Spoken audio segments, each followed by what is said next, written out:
ऐसी रुसवाई कि तू आई है दुबई।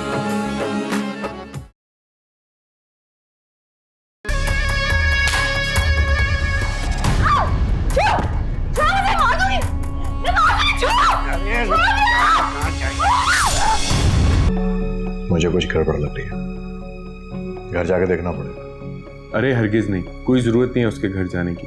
बल्कि मैं तो कहूँगा शबीर से कांटेक्ट भी मत रखो, हो सकता है पुलिस वगैरह आई हो या उसका फ़ोन किसी के पास हो। Don't take any risk.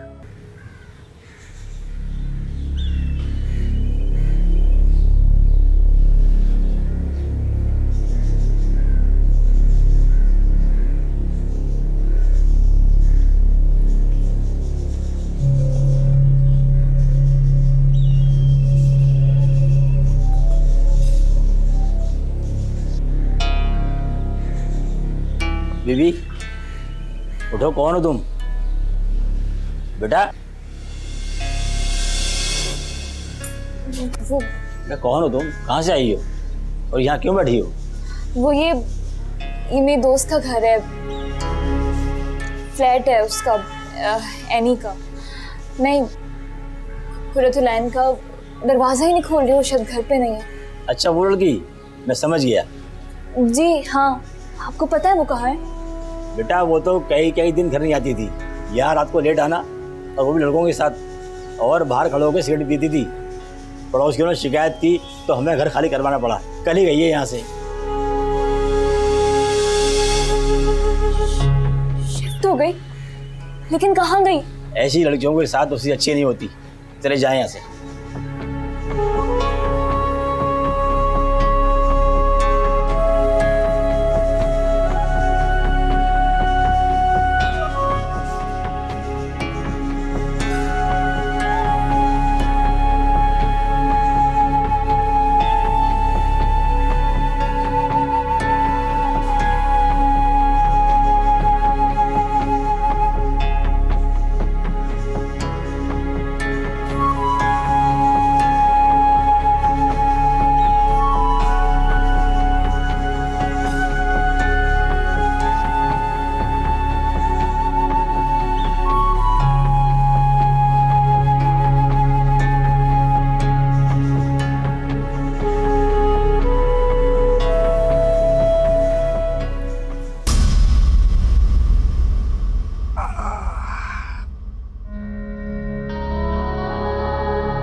पैसे भी ले ली और फोन भी ले ली।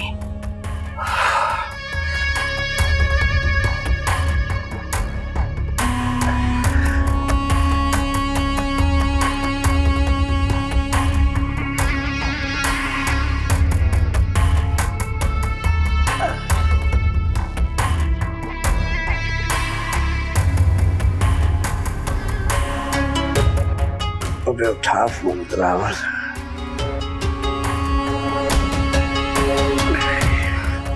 तो ये तो फोन ही नहीं उठा रहा है, पता नहीं क्या मामला। शुक्र है अल्लाह, मेरी जान तो बची।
मोबाइल दो, पर्स दो।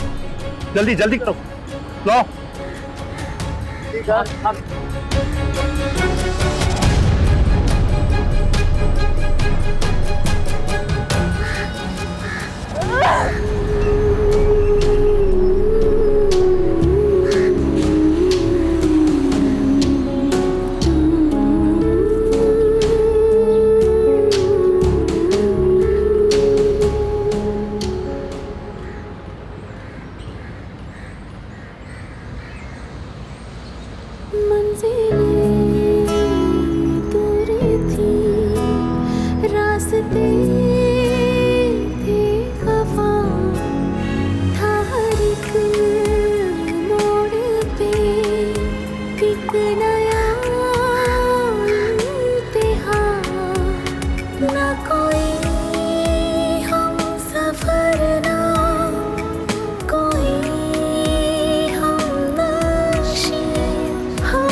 अरे ईमान, तुम कहाँ चली गई थी? ठीक तो हो तुम? आओ मेरे साथ। अरे क्या हो गया? आओ मेरे साथ, आ जाओ, आ जाओ, उठो, उठो मेरे साथ आओ, उठो, उठो, शाबाश।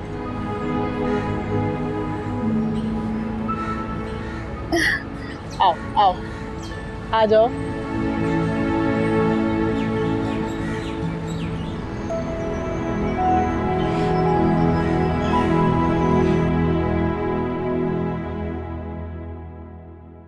How are you feeling now, Iman? Better. ये डॉक्टर ज़ारा हैं. She's a psychiatrist. Yes, I am psychiatrist. She will treat you now for some days, okay? Doctor Amna, room number 4 के पेशेंट को ट्रीटमेंट देना है। मैं आ रही हूँ। ओके।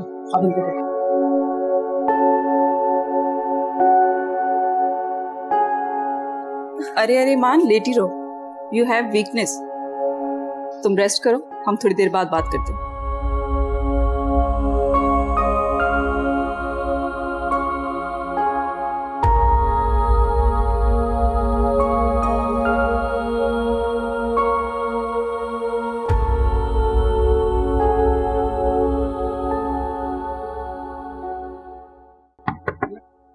Yes, come in.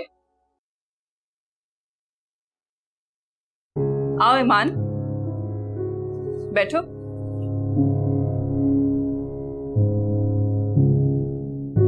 बैठो।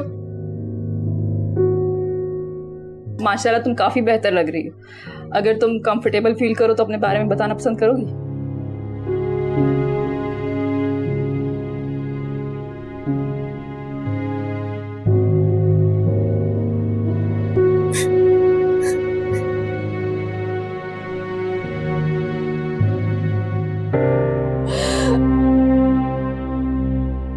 मान, इट्स ओके, थोड़ा रो लो, तुम्हारे दिल का बोझ हल्का हो जाएगा।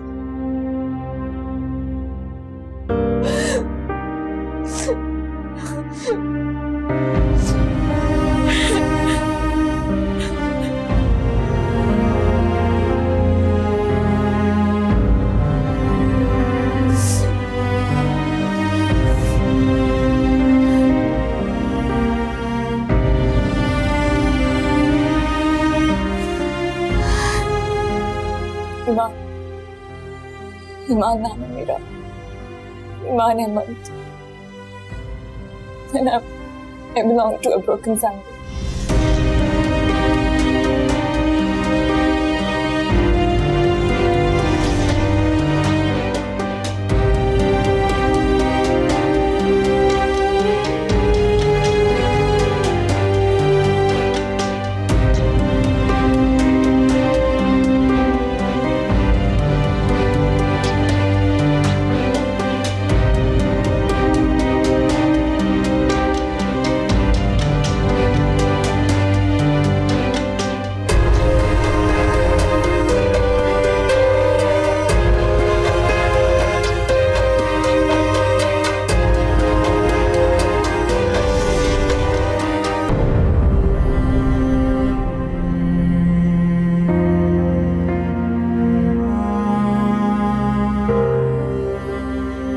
तुम्हें पता है ईमान, तुम एक बहुत बहादुर लड़की है। तुमने अपनी जिंदगी में बहुत सारी मुश्किलात देखी हैं और यही मुश्किलें इंसान की शख्सियत में निखार लाती। लेकिन माजी कभी आपका पीछा नहीं छोड़ता। Yes, you are right. माजी कभी भी आपका पीछा नहीं छोड़ती, लेकिन माजी को अपनी जिंदगी में कैद करके खुद को सजा नहीं देनी चाहिए। जिंदगी की खूबसूरती ही फाइट बैक करना है। और इस बात में कोई शक नहीं कि तुम एक बहुत हौसलामंद लड़की हो, वरना आज तुम इस तरह मेरे सामने नहीं बैठी होती। अपने साथ होने वाली ज्यादती का जिस तरह तुम सामना कर रही हो, वो हर किसी के बस की बात नहीं है। Believe me. जो भी मिला डॉक्टर, मुझे जिंदगी में जो भी मिला मुझे सबने धोखा दिया है। मुझे समझ नहीं आता, मैं भरोसा करूं तो किस पे करूं, क्या करूं? खुद पर। जिंदगी में अच्छे और बुरे लोग मिलते हैं और मिलते रहेंगे, लेकिन ईमान, इंसान सिर्फ खुद ही अपनी हिम्मत और ताकत बन सकता है।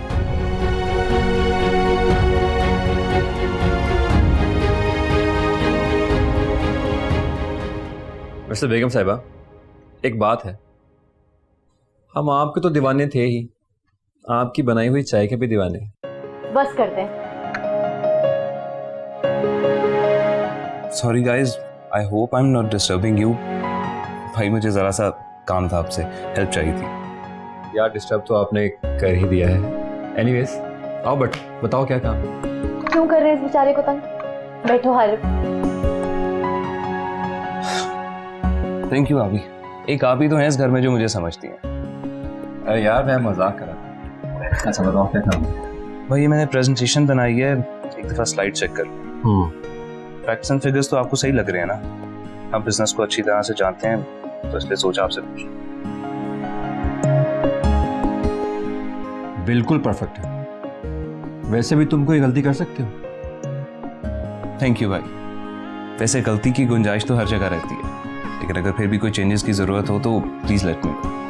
हाँ, अगर इसको हम कि लास्ट पैराग्राफ को थोड़ा ऊपर कर लें और जो इंट्रो है इसको डिटेल कर लें थोड़ा सा, क्या ख्याल है? परफेक्ट भाई, क्या बात है आपकी। आप बाकी स्लाइड भी देख लेना जरा। भाई हारिफ, लगता है तुम्हारा असल इम्तिहान आगे शुरू होने वाला है, उसकी भी तैयारी कर लो। कैसा इम्तिहान भाभी? क्यों जुनेद, क्या हम हारिफ को बता दें कि आजकल अम्मी अब्बू इसके बारे में क्या बातें कर रहे हैं? भाई क्यों मेरे भाई को परेशान कर रही हैं आप? अच्छी खासी तो सिंगल लाइफ एंजॉय कर रहा है वो। क्या मतलब, आप दोनों मुझे कंफ्यूज क्यों कर रहे हैं? भाई हुआ ये है कि आजकल खाने पर आपकी शादी का जिक्र बार बार होता है। अम्मी अब्बू इस वक्त शिद्दत से आपकी शादी की प्लानिंग कर रहे हैं। What? मैं शादी वादी के चक्कर में नहीं पड़ना चाहता, मुझे अभी जिंदगी में बहुत कुछ करना है। एग्जैक्टली यही तो मैं कह रहा हूँ, जल्दी शादी मत करना। क्या मतलब? यानी आप शादी करके खुश नहीं हैं? खैर मैंने ये तो नहीं कहा। आपसे तो मैं बाद में पूछती हूँ। तुम बताओ हारिफ, अगर राइट टाइम ना हो और राइट पर्सन मिल जाए तब भी शादी नहीं करोगे? Right person? अभी आजकल के दौर में राइट पर्सन मिलना मुश्किल ही नहीं है, बल्कि नामुमकिन है। और वैसे भी मुझे नहीं लगता कि मेरी आइडियल आजकल एग्जिस्ट करती है। अच्छा भाई, कौन है आपकी, किस तरह की लड़की आपको पसंद है जो आजकल एग्जिस्ट ही नहीं करती? भाभी को बताइए, हो सकता है वो आपकी हेल्प कर दें। भाई अगर मैंने आपको अपनी सोच बता दी तो आप मेरा मजाक उड़ाएंगे, क्योंकि हैं तो आप बिजनेसमैन ना। यार क्यों उड़ाऊंगा तुम्हारा मजाक? तुम भाभी को बताओ, खुल के बताओ किस तरह की लड़की तुम्हें पसंद है, वो तुम्हारी मदद करें कोई। हाँ हाँ, क्यों नहीं। सच बताऊं भाभी, अगर आपकी कोई छोटी बहन होती ना तो मैंने उससे शादी कर लेनी थी। हम? मगर वो क्यों? क्योंकि बाय नेचर वो भी आप ही की तरह होती है, एक अच्छी बीवी और एक अच्छी दोस्त। Oh my god, flattering. No it's true, honestly. अच्छा मुझे इजाजत दें, अब मुझे अपनी प्रेजेंटेशन की बहुत फिक्र है। आप लोग अपनी चाय एंजॉय करें, जो कि अब शायद ठंडी हो चुकी है, और अम्मी अब्बू को तो मैं समझा ही लूंगा। क्यों भाई? हाँ बिल्कुल, और मुझे मालूम है कि तुम ये कर सकते हो। All the best Haris. Thank you.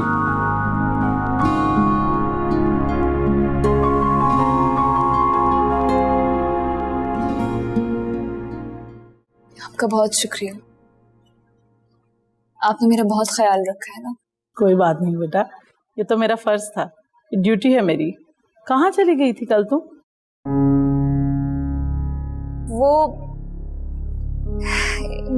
मेरी एक दोस्त है, उसी के फ्लैट गई थी, लेकिन पता नहीं शायद कहीं और शिफ्ट हो गई है शायद वो। तो राब्ता नहीं हो सका उससे? नंबर ही नहीं मेरे पास। ओहो, तो फिर कल कहाँ थी बेटा तुम? तो उसके फ्लैट के बाहर ही आंख लग गई, पता नहीं चला। सुबह चौक ने जगाया मुझे। अरे आप यहाँ बैठी हुई हैं, आपको डॉक्टर साहिबा बुला रही हैं। खैरियत, क्यों, क्या हुआ? मुझे नहीं मालूम, आप खुद पूछ लें। अच्छा ईमान, तुम बैठो यहाँ, मैं डॉक्टर साहिबा से पूछ के आती हूँ।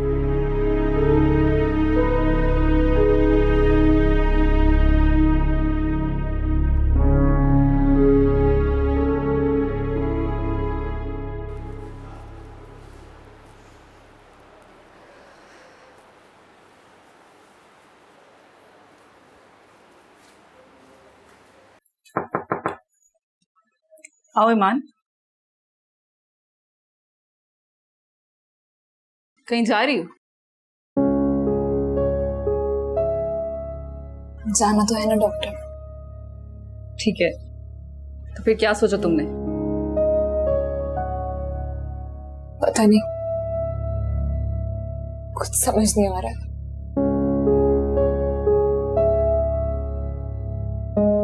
बहुत बहुत बेबसी महसूस हो रही है।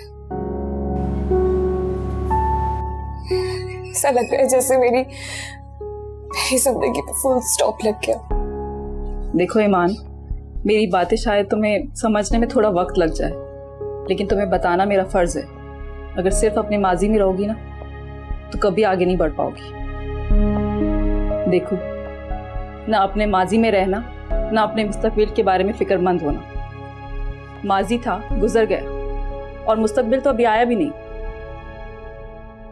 इसलिए अगर फिक्र करनी है तो अपने हाल की, और अगर अपने हाल को बेहतर बनाना है तो तुम्हारे पास सबसे बड़ा हथियार तुम्हारी तालीम और तुम्हारा शऊर है। अब इसी हथियार को इस्तेमाल करते हुए तुमने अपनी नई जिंदगी का आगाज करना है।